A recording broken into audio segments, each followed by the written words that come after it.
introdução por roteiro. O que vocês conhecem como roteiro? É muito importante que vocês sempre deem significado à estratégia argumentativa. Tentem colocar essa estratégia no cotidiano de vocês, de fala, de relações, né, familiares, escolares. Por quê? Porque aí você vai conseguir colocar na cabeça o que ela significa. Roteiro é isso, é uma sequência de ideias, não é isso? Então, essa sequência de ideias que se relacionam, que estão juntas. Então, dentro dessa sequência de ideias relacionadas, vamos ver um exemplo de texto nota 1000, que é exatamente característica de roteiro, tá?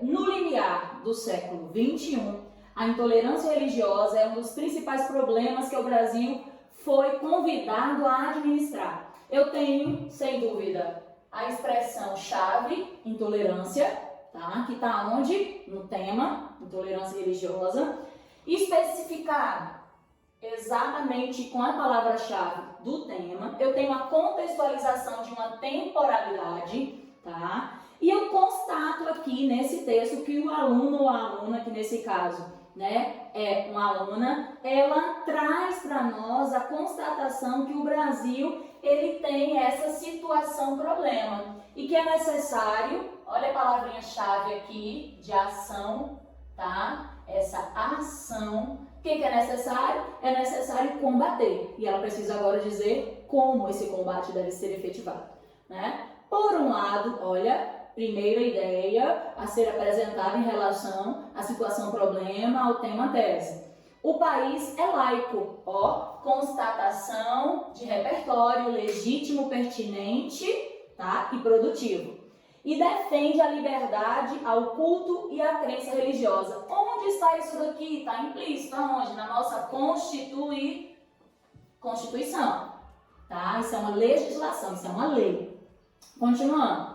Por outros, tá? As minorias que se distanciam do convencional se afundam em abismos cada vez mais profundos. Olha que texto interessantíssimo. Diz assim, ó, por outros, as minorias. As minorias fazem referência a todas as religiões que não fazem parte da religião, tá? Que é a líder em quantidade de seguidores e que é considerada, né, legalizada, aceita socialmente, que é a religião cristã, que é uma religião judaica, cristã, e que traz o branco como o grande líder dessa religiosidade.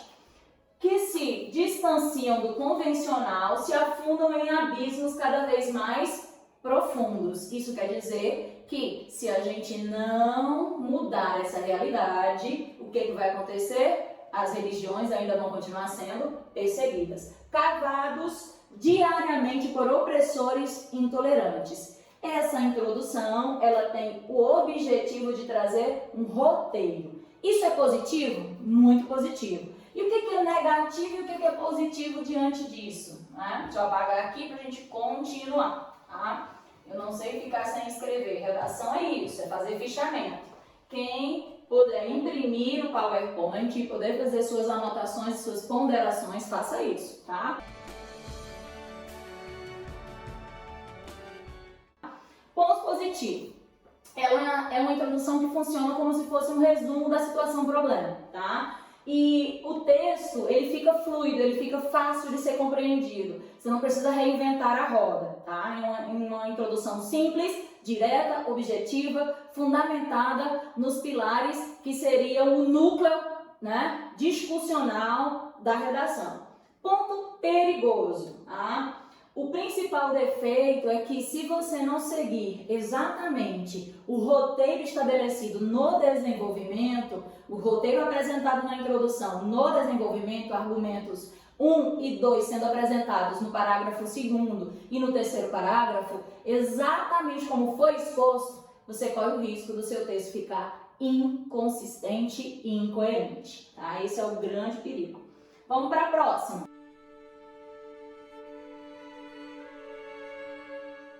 Hipótese, uma das mais difíceis na minha concepção. Dependendo de você, você consegue, né, fazer. O que é uma hipótese, tá? Uma hipótese é uma inferência, você vai criar, tá, uma teoria relacionada com aquilo que você constata em relação à situação problema. É como se você fosse construir uma ideia de causa, tá, daquele problema. Então, nós vamos ter, sem dúvida, uma construção autoral, né? Por vezes você precisa ter um repertório muito grande para fazer a introdução por hipótese. Lembrem-se, todas essas estratégias podem ser utilizadas ao longo do texto. Nós estamos falando da introdução por quê? Porque é a primeira parte do texto que vocês devem desenvolver. Vamos lá. Enquanto raciocínio, vamos ver outro exemplo aqui de texto nota 1000. Todos os exemplos que estão nesse material são exemplos de texto considerados acima da média.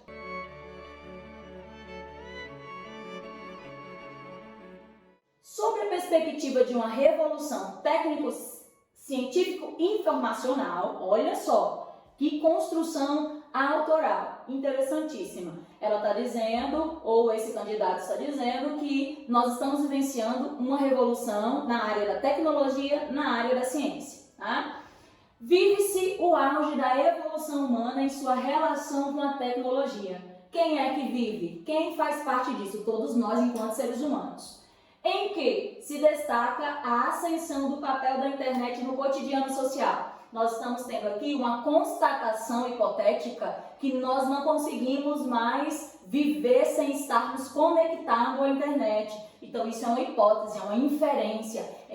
Essa candidata, mulher, ela pega uma ideia e constrói uma teoria em cima disso.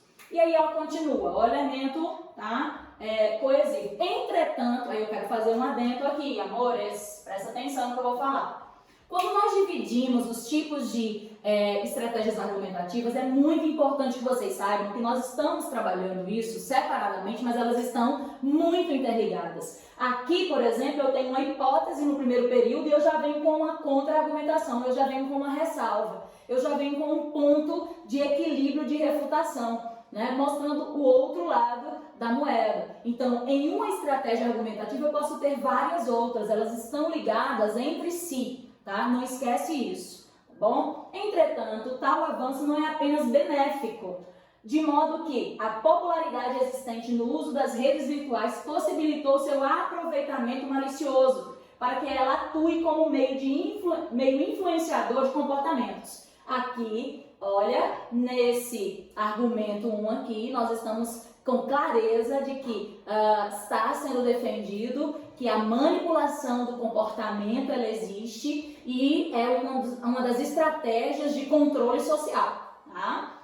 Continuando, nesse contexto, o elemento coesivo, sempre os períodos, a partir do segundo período na introdução, tem que vir com conectivo, não esquece disso. Configura-se um quadro alarmante correlacionado ao potencial de manipulação do usuário por meio do controle dos dados expostos a ele. Palavras-chave com relações de sentido o tempo inteiro no texto. Se a gente fosse marcar as palavras-chave, sem dúvida, né? Internet, que mais? Redes, tudo interligado, ó. Aproveitamento malicioso, aí nós temos o que, ó? Influenciador do comportamento, tá? Aqui nós vamos ter manipulação, depois usuário e controle, ou seja, relações semânticas, fazem parte do mesmo campo semântico, não tem repetição, e aí nós temos sinonímias que estão sendo relacionadas. Dos dados expostos a ele, o que decorre de interesses organizacionais e gera um processo de alienação social. Esse texto aqui, ela, para confirmar a hipótese dela no primeiro período, ela traz os lados benéficos, maliciosos, os malefícios, né, que é o controle, e a constatação de como isso acontece, pelo controle de dados. Ou seja, eu tenho uma introdução por hipótese, tá? Vamos lá? Pontos negativos ou ponto negativo de uma dissertação que se inicia por hipótese, tá? Por isso você tem que ter bastante habilidade, tá? O ponto positivo é que realmente traz essa sensação de uau, surpresa, inovação, desenvolvimento assim autoral, né? Indício de autoria. E o grande problema é se você criar uma hipótese que você não puder sustentar em linhas científicas no desenvolvimento. Então, o maior risco é que você não seja capaz de comprovar essa hipótese que você está construindo.